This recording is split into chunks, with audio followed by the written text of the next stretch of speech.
Hi, I'm Andrew, and this is Keen on Democracy. Over the last 10 years, I've been involved in an ongoing debate with the prominent blogger and social media personality Jeff Jarvis about the impact of the internet on democracy.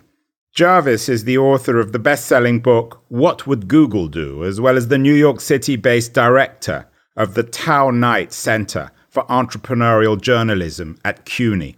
And he's one of the internet's most articulate cheerleaders who has, over the last decade, consistently argued that the digital revolution has enriched democracy.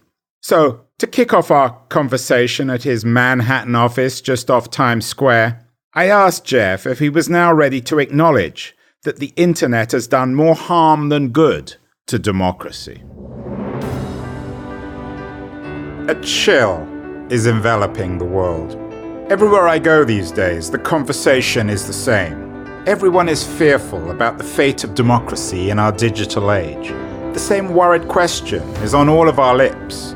What or who is killing democracy? Everybody wants to know. There's certainly no lack of suspects. Trump, Putin's trolls, Mark Zuckerberg, authoritarian populism, the wall, Viktor Orban, fake news, Brexit, Bolsonaro, surveillance capitalism, Erdogan, Twitter, or, last but certainly not least, the President of the People's Republic of China, Xi Jinping. So what's up with democracy these days? Is it really dying? Or is it simply shedding its industrial analog skin and updating itself for our networked digital age? That's the subject of this podcast series. This is a show featuring conversations about the most important issue of our age with some of the world's most incisive thinkers. I hope it both provokes and enlightens. No, we're both too old, I hate to tell you, to find out how this turns out. In Gutenberg years, it's only 1475. The first newspaper wasn't invented until 1605. We have no idea what the internet is yet or its impact on society is. But isn't that, to be polite, a bit of a cop-out? Because it means we can't talk about anything. It's like, the old Chinese cliche that in the long term stuff happens, but we never know what the long term is. No, we can design the internet. We can worry about the internet. We can find possibilities in it. But we have to recognize that we're still seeing the future in the analog of the past. We still see the refrigerator as the icebox, the car as the horseless carriage. We think that the internet is a medium. It's not. Whereas most people in media see media as a circle, and within it are text and broadcast and now the internet. It's the opposite to me. Media is a subset of the internet, along with communications and social and parts of finance and parts of retail and parts of crime, and everything are being sucked into this black hole of the internet. I also think we're covering the story incorrectly in that we see this as a technology story, and it's not. The internet is a story of human behavior. Well, let me rephrase the question. When you and I started our friendly argument 10 years ago in 2007, democracy around the world was in a pretty good shape. There was no Trump, no Erdogan, no Bolsonaro, no Duterte, no Orban in Hungary. Everything seems to have changed over the last 10 years. And I'm not saying we can blame everything on the internet, but is there a connection between this rise of a kind of illiberal populism and the digital revolution, or are they separate things? I don't think we know enough yet. I do think this is the case, that what the internet enables is for new voices to be heard. And those in power who had the monopoly on being heard are threatened by that. And that can come from the internet. It can come from globalization. It can come from a lot of forces that exist. The internet enables Me Too and Black Lives Matter and Living While Black. And it enables movements to start. And not always successful. Sometimes those movements can destroy and not build yet. See the Arab Spring. We're still learning what this is and how it operates. But I do think that what we're seeing in the populism movement right now is a bunch of old white men who are threatened. So the populists are old white men. Mm-hmm. They look like me. And they're angry. They have no good reason to be angry, but their anger, their fear of the unknown. That's not robotics. It's the others who are coming in, who are going to steal, in their view, their jobs, their money, their children, their wives, whatever, their status, their power. And we're in a world now of tearing down those boundaries. I think globalization has as much to do with anything, and I think that there's no going back on globalization. Some people argue, many of the people actually have been on this show, that Brexit and Trump and Bolsonaro are manifestations of a healthy democracy. I mean, whether or not you like old white men like you and I, they still have a right to vote, don't they? Of course they have a right to vote, but do they have a right to abuse and manipulate others is the question. what we see going on, I think, is an effort to hold on to power. And in the case of the United States right now, to have a scorched earth policy about the institutions of democracy. The presidency is nigh unto destroyed. The courts are going to be destroyed. The Senate is about destroyed. Other institutions are being burned down because the old power realizes they can't hold on to it any longer. And so it's a last gasp to me. So the good news, bad news here is this that last gasp of the old white power, or is this the beginning of the end? Don't know. To introduce our old friend, the internet, what's its role in this? The internet is a connection machine. It enables people to connect with information and with each other, and information to connect with information. And it enables people to have a voice who didn't have a voice before. In my world, in journalism and media, we're still grappling with the fact that in newsrooms, fewer than 5% of staff are Latino, for example. That's shameful. The voices of the entire country are not heard in big old white media. So the internet enables voices who couldn't find each other before, couldn't speak before, to now speak and maybe be heard. Jeff, you and I are talking at the CUNY School of Journalism, just off Times Square, New York City. You're a professor here. You run the journalism program. I run a center in entrepreneurial journalism. Talk to me about the connection, in your view at least, between what seems to be a crisis of democracy and fake news and the spread of propaganda. There is a problem. I'm not sure we're diagnosing the problem correctly. I found the most illuminating documents that I've read on this are the NATO handbook on Russian disinformation warfare and the RAND report on the Russian disinformation fire hose. And I'm not suggesting that the Russians are in charge of everything quite yet, but the methods that they use are being shared across. And we see this happening from trolls to spammers to propagandists. I just joined this is a long title, the Transatlantic High-Level Working Group on Content Moderation and Freedom of Expression, read European Regulation. And in there, I've learned a lot in the discussions. And most recently, we had a meeting in California where it was argued, and I now see the point of this, that we shouldn't be trying to go after content. Declaring some content bad and illegal jeopardizes freedom of expression, certainly. In the United States, the First Amendment. Well, you mean fake news or just hateful content? Both. That instead, the argument is we should go after behaviors. And the behavior of trying to manipulate the American election, bad. How it's done with memes that might not be fake. They just may be overblown. They just may be nasty. So to try to set the standard as truth is going to be extremely difficult. But if the standard is unwarranted manipulation of public opinion from foreign entities in an election, that's a lot easier to try to manipulate. Try to regulate. You spent a lot of time in Europe. You're fluent in German. What do you make of the European attempt to regulate big tech as a way of fixing many of the problems we're discussing? I think most of that regulation has been a mess of unintended consequences.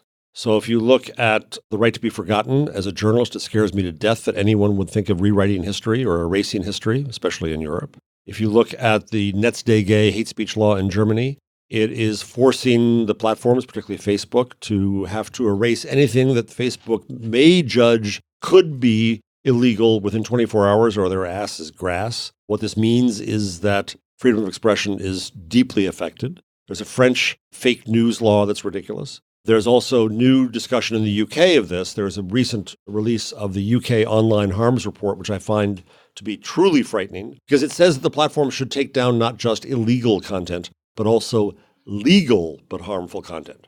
Not recognizing the paradox that if the government is telling you that you must take down this legal content, that makes it de facto illegal. In the working group I'm part of, there's it's Chatham House rule, so I can't say who does what, but a brilliant member of the group proposes an e-court, an internet court, so that matters of illegality would be taken to that court so that there's due process, there's a public negotiation of legal norms, and there's transparency. Then the French just released a report a few days ago, was done by a member of the working group I'm part of, that I think is actually sensible from France, that says that what you regulate is not the content of the social networks, but instead their accountability and transparency. And that I think what the social networks need to do, what all tech companies need to do, is give a covenant to the public. We warrant that we will do these things. We will do our best to try to do these things. We will do our best to try to be transparent about political ads or get rid of bots or whatever it is. And then government, in the model of the American Federal Trade Commission, can judge each platform on the basis of whether or not it met its warranties to the public. That's the kind of regulation that I could get behind and that I think the platforms could get behind. But the current view, Chris Hughes, let's break up Facebook, is an effort to just have punishment for punishment's sake.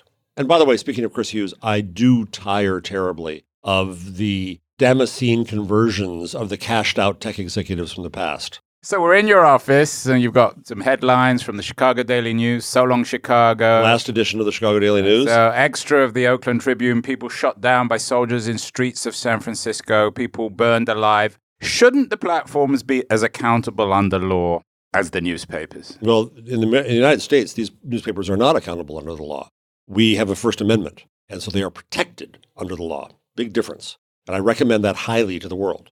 The internet in the United States also has a First Amendment of the net, Section 230, which takes away the intermediary liability and gave a safe harbor to the platforms to enable a public conversation.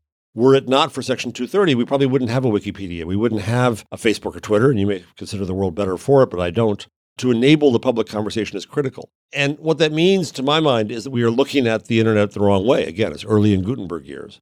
And I don't think the internet is about content at all. It's about conversation. And a democracy is a conversation. And a democracy's conversation is going to be messy and loud and troubling. And that's okay. But you're not troubled by the conversation on the internet, the overt hatred of minorities, of women. Sure, of course, that in some ways reflects the world itself.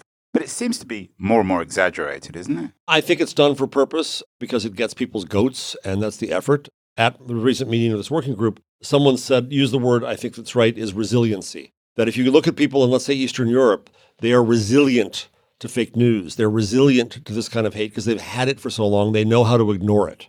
We've got to learn how to ignore it here. And the problem is we do the opposite. Media, including journalism, every time they debunk this so-called fake news, they end up spreading it. They do the will of the manipulators. Back in, 2008, 2009, you wrote a book called What Would Google Do?, which was a fairly unambiguous embrace of Google as a company and as an idea. Over the last 10 years, you've changed your position on Google, haven't you? Not a great deal, actually. I still think that Google is a fascinating and impressive company. Google, Facebook, Twitter, all the platforms have made missteps, no question about it. But I still think that Google's mission to organize the world's knowledge and make it accessible is laudatory, and I think they do a good job of that. When I wrote the book, I think I was right about most of it, but I did not predict, for example, mobile wars and how Google would become a mobile company and what that's done. I was at Google I/O last week in California. They talked about taking machine learning models that were 100 gigabytes and reducing them to a half a gigabyte so they fit in an inexpensive phone, which enables in their heartwarming video showing how wonderful they are, a illiterate woman in India to point the phone at a sign and have it translated and read aloud to her. These are the possibilities the technologists see, and I still celebrate them. Now, what might be wrong with all of this is probably the same business model that we have in media. The current advertising model based on volume leads inevitably to cats and Kardashians, to clickbait. And I think leads inevitably to Donald Trump, who was the clickbait candidate. I think we still need advertising, but we've got to change those business models and figure out new models based on quality. Do you buy Shoshana Zuboff's thesis about surveillance capitalism? She was a previous guest on this show. I have not read the entire book. I think surveillance is an emotional word. If we're surveilled by the platforms, we were surveilled when I worked there by Time Inc. Time Inc. had more data on you as an individual reader through Axiom and other data companies like that than even the platforms have to some extent. You really believe that? Oh, I saw it. I can creep out of class if I go on to Axiom and I can say, I'm going to create a database of women of a young age who live near here, who have a college education, who drive a nice car, and I'll get their name and address. And I can do something about that. This sense of having data about people and targeting to them has been around long before the internet. Time could never get into somebody's house through their smartphone, through their smart speaker, through their smart wall. And what's gone wrong with that? The platforms are able, theoretically, or beginning to do that, aren't they? But what does it mean to get into the house? When television came out, that was seen as a violation. Oh my God, TV speaking to you right in the house. But it was never a smart device. Smart televisions. So good. The television was dumb for a long time. I welcome a smarter TV. Still as dystopian as ever, Andrew. And I'm asking the questions. I'm not telling you what I think.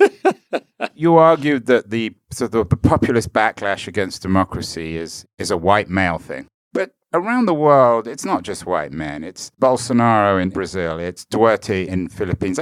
Don't we need to get beyond race and perhaps even gender? Is there something more socioeconomic about this? Oh, of course, there's other factors, but point me to the current women of color who are authoritarian fascists. And again, the reason is because people who were in power for pretty much forever now see their power challenged. And they're fighting back, doing whatever they have to do to hold on, including destroying the institutions we hold dear. So they're trying to essentially dismantle democracy. Yeah. I remember when I was a student long ago, I remember one of the first things that shocked me reading about Nazi Germany was, beyond the obvious, but in the early days of the National Socialist movement, that democracy was a bad word. Democracy was disliked. Whereas we're used to hear to people, everyone salutes the flag of democracy. No, the Nazis said democracy was a bad thing. We want to get rid of it. And the fascists in the White House are acting like they want to get rid of it too. We're here at CUNY in the middle of New York City. You're training a new generation of journalists. What are you trying to make them do that will empower democracy in this country? I tell them every fall, I get the privilege of brainwashing the incoming class every fall. And I tell them it is their job to redefine and redesign and rethink journalism. Learn what we teach them, but then question everything, question where it came from, question the money. I started a new degree here at the Newmark Graduate School of Journalism. Named after Craig Newmark, the founder of Craigslist and our benefactor. In social journalism, which believes that you start not with content, but with the community. And the students there find self-defined communities, observe and listen to those communities, empathize with those communities, reflect those communities, and then begin to understand what journalism to bring. I think journalism has to redefine itself across a few axes. One is almost an anthropological view of communities. Another is to build bridges among communities and build bridges for understanding. I redefine journalism because I have tenure and I can do obnoxious things like that. My new definition of journalism is to convene communities into civil, informed, and productive conversation. James Carey, the late Columbia journalism professor, late and great, talked his whole career about society, democracy, and journalism as a conversation. And what the internet enables is conversation. And we're figuring out how to do it. We're relearning how to have a conversation as society. We forgot because media and mass media took away that power from us for 600 years. But now we have it back. And we'll screw it up over and over. 600, what do you mean? What got taken away 600 years ago? Gutenberg. I thought he was the good guy. I love Gutenberg. I adore So he Gutenberg. took something away? But yes, there's a wonderful theory by two academics in Denmark named Tom Pettit and Lars Ole Sauerberg called the Gutenberg parenthesis, in which they argue that before Gutenberg, knowledge was passed around mouth to mouth. It was changed along the way. There was little sense of ownership and authorship. It was about preserving the knowledge of the ancients. Then comes Gutenberg. And now knowledge is contained in a thing called a book that has a beginning and an end, an alpha and omega. Marshall McLuhan would say that the line, this sentence is an example, became our organizing principle. We thought in a linear fashion. We had a business model now, property metaphor with copyright. We tried to honor the current experts. Frau Dr. So-and-so is the author of this book. Now they say we come to the other end of the Gutenberg parenthesis. And now on the internet, once again, knowledge is passed around, click to click, mouth to mouth, changed along the way. Little sense of ownership and authorship. Business model has disappeared for now. And they argue that we are returning to a natural state of things pre-Gutenberg. The Gutenberg was a 600-year exception in society. And what would be the model for that? Wikipedia? What are the examples you cite for your students to show how it could work? There's a new little company in California, and it's very little, called Spaceship Media. And they're just one exemplar, I think, of trying to do it this way.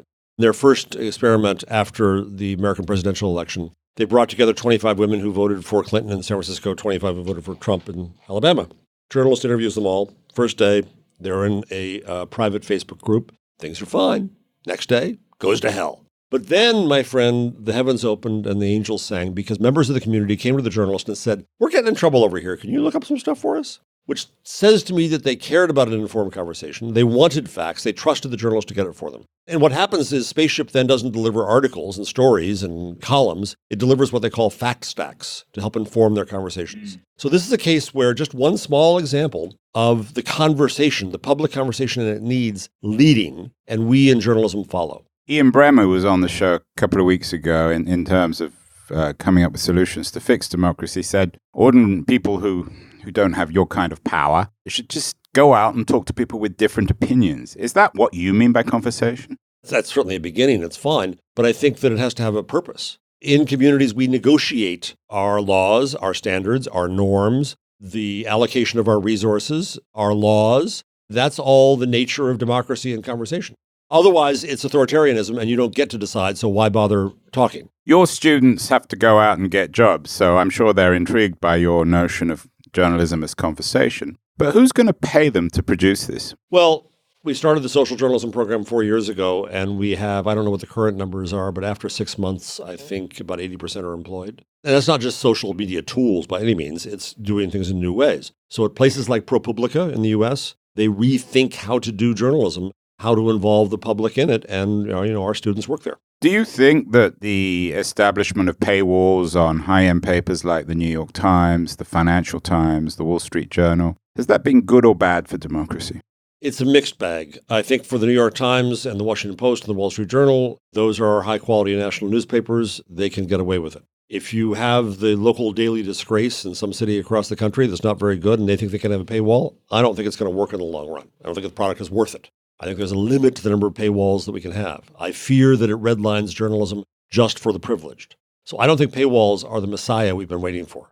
I think they can help some businesses. I also believe in membership. I worked with The Guardian on their membership program. Has that worked? Yes, it has. More than 1 million people have given money, and The Guardian, for the first time in recent history, broke even just a few months ago. If you read The Guardian, you'll see at the end of most any article, the editor, Kath Viner, will shame you into giving money after this great journalism. But it's working. It's not the entirety of the revenue stream. It's one more revenue stream. But The Guardian asked its readers, its members, whether they wanted a paywall or whether they were willing to contribute. And what they found was people were not willing to pay for content. They were willing to pay to support The Guardian journalism and make it free for the world.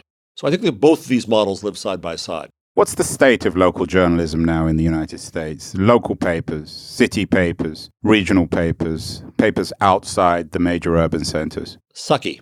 You see some efforts to develop things. The LA Times has a new owner who's willing to pump money into the paper. LA is hardly a marginal place. Exactly. But I think in lower markets, my old employer, Advance, just sold the Times-Picayune in New Orleans to a competitor that had come in. The new owner laid off the entire staff. There are big issues around local journalism. There are some who believe that only not-for-profit will work locally. I don't believe that yet. I think it's possible to imagine a community-based view of journalism that can work locally. Why did that happen? What were the role of disintermediators like Craigslist in essentially the decimation of local newspapers? It wasn't just Craigslist. It was the entirety of the internet, because the internet hates middlemen and leaves money in the pockets of the transactors, not in the pockets of the middlemen. When my father-in-law died 10 years ago, to put a death notice in the paper cost $450 because it was a monopoly. It was the only place to read the death notices. We pretty much milked the public in newspapers for everything because we had these monopolies and duopolies. That's what the internet killed. Those who think that Google and Facebook stole newspapers' money, well, God didn't give them that revenue. They offered better deals to advertisers, and that's what happens in a competitive capitalistic market. Let's go all Gutenberg and try to think about the future in a kind of dramatic way. What do you hope will happen after you and I have gone away, when we can't continue arguing about these things? You keep on saying, well, the long term is Gutenberg. Maybe you're right, but speculate. Speculate about 50 years or 100 years' time and the nature of the digital revolution on democracy, if it still exists. I don't know. Is the only honest answer I can give. I think the most hubristic and ridiculous job title on earth is futurist. But you've been in the business of talking about the future, or at least using the past to imagine the future. And understand the past better by the contrast we have, which is what I think we can do. So my friend David Weinberger, who I think you know as well, who's at Berkman Center at Harvard, who wrote some wonderful books. He just has The Clue Train Manifesto. He's co-author of Clue Train Manifesto, which was the seminal work of internet culture in 1999. His new book, just out right now, is called Everyday Chaos. In it, he argues, it's not just the internet. In it, he argues that machine learning and AI, and even A/B testing, which the platforms love, proves that oftentimes with the right data to be better at predicting behavior than we humans can. That pulls a rug out from underneath us journalists who think we can explain the world. And what it says is the algorithm says this behavior is going to happen. It'll reliably predict that, but it can't explain it. And the notion that the world could be more inexplicable than we think could at first be frightening. I think we're headed toward a cognitive crisis in, oh my God, I don't really understand the world as well as I thought I did. But then I think that the benefits of the technology will be harnessed and will be seen as useful. If we kill each other less on the highway because of self-driving cars, if we can predict and find disease more easily, if we can make more money in markets, if we can manufacture things more efficiently, then there'll be benefit that comes down the line. Is all that automatically good? No. I'm not a technological determinist. I don't think it goes either way. We do have to manage it. We do have to figure it out. But we will. We figured out the printing press. We figured out steam. We figured out the telegraph. We figured out broadcast. We'll figure this out. But you sidestepped my question. I was asking about democracy. I still have a fundamental faith in the intelligence and goodwill of most of my fellow men and women. And I think that there is a cycle there. What I don't know is what happens to our institutions, including the notion of the nation. Gutenberg helped establish the notion of the nation. When a nation could find its words in print and could define itself around a language that was now standardized, it gave them an identity and borders that was part of that process. And what if now the idea of the nation is challenged? What if wars can be held with data with no armies and no gunpowder? What if currencies can be set with blockchain? What if boundaries become difficult unto impossible to defend? I can imagine a lot of disruption. I was at the Journalism Festival in Perugia recently and debated with a German regulator. And I tried to joke, it turns out I shouldn't have. I tried to joke that after Gutenberg, sure, we went through a 30 years war. We may have a 30 years war. Well, evidently it's still too soon to joke about the 30 years war in Europe. We may go through considerable strife. We may go through considerable disruption, considerable efforts to defend turf and institutions and tear down institutions. But again, in the end, I think our self-interest will figure it out, and we may have to reinvent democracy. But democracy is still the best system we have, and I think it will reemerge. I really think ultimately you're a cheerful pessimist. I'm a grumbly optimist. What are you? I'm laughing. I am a cheerful pessimist. You're a miserable optimist, then. Maybe. English people tend to be miserable. Cheerful optimists. Americans tend to be miserable optimists. Is that a fair cultural generalization? Sure. We're both white men, though, in declining years. Is that fair? Yeah, we are. We are. And it's time to decline. I have here my Kamala Harris hat for the presidency. Is she your... She's my current. Yes, I think that she's really good. And I think it's time to stand behind candidates. We had a great field of women, people of color, LGBTQ candidates. And then along came this army of white men who thought they had to mansplain the election. And I'm fed up with it. What, you mean Mayor Pete and all these other... Well, today, Mayor de Blasio, Joe Biden, Bernie, speaking of old white men, one after another, the egos of the white men coming in, I think even in the Democratic Party, afraid of being displaced by a woman or a woman of color is striking. You're listening to Keen on Democracy with your host, Andrew Keen. Hello, I'm Jason Sanderson, the producer of the show. Now we're about to take a quick break while we hear from our sponsors, but please stick around as Andrew will be right back to conclude this episode with his 5 takeaways. Hi, my name is Steffi Czerny, and I'm the founder of the DLD conferences. DLD is short for Digital Life Design and explores how the digital age fundamentally changes our world. Founded in Munich in 2005, DLD is now a globally connected community of thinkers, doers, and communicators.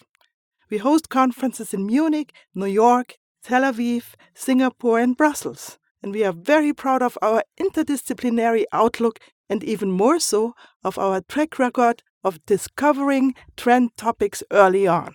Andrew Keen is a long-term DLD friend who has done many interviews at DLD conferences. If you like this podcast, you should join one of our events.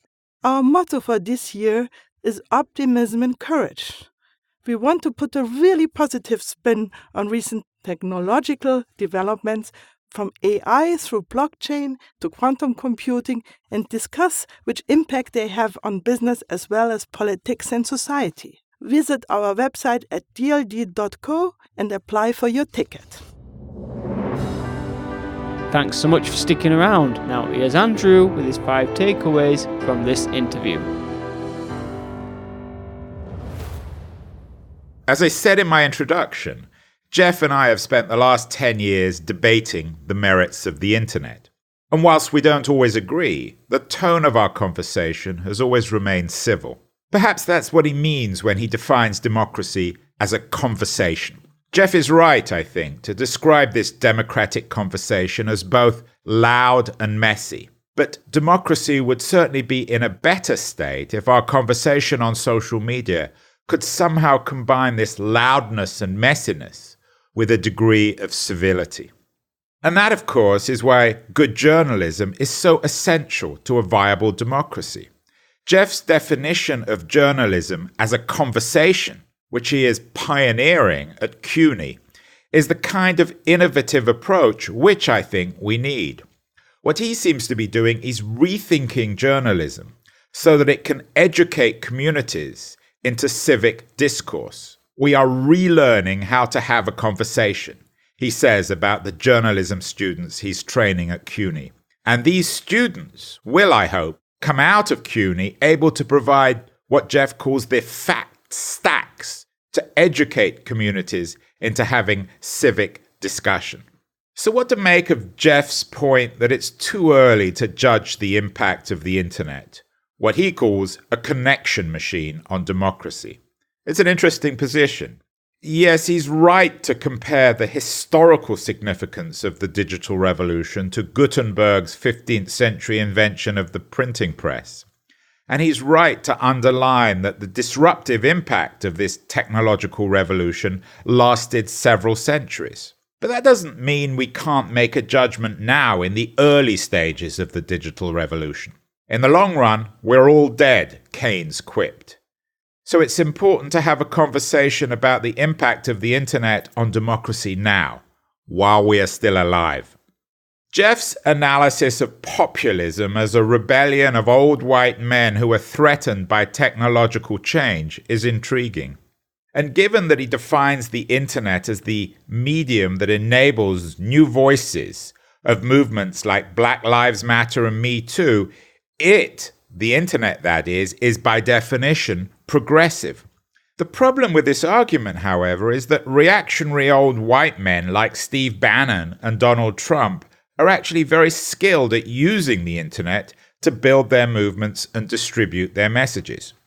What I really don't buy is Jeff's focus on gender or racial identity as the essence of democratic renewal. At the end of our conversation, he proudly waved his Kamala Harris cap as a kind of adieu to the rule of old white men. But I fear that this descent into a kind of identity politics will actually corrode democratic conversation. After all, if we're essentially defined by our genders and our race, then what kind of conversation will we really all have? Not a very civil one, I fear.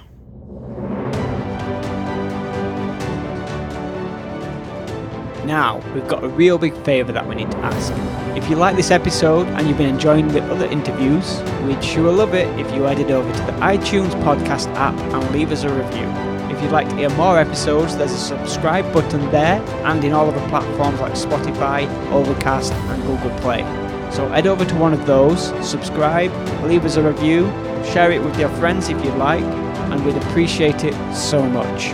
Be sure to check out our next episode, and from all of us at Keen on Democracy, we hope you have a fantastic day. Next week, we learn how to lose a country. The brilliant Turkish journalist Eke Temelkuran will lay out for us the 7 steps that lead from democracy to dictatorship. I hope you'll join me then.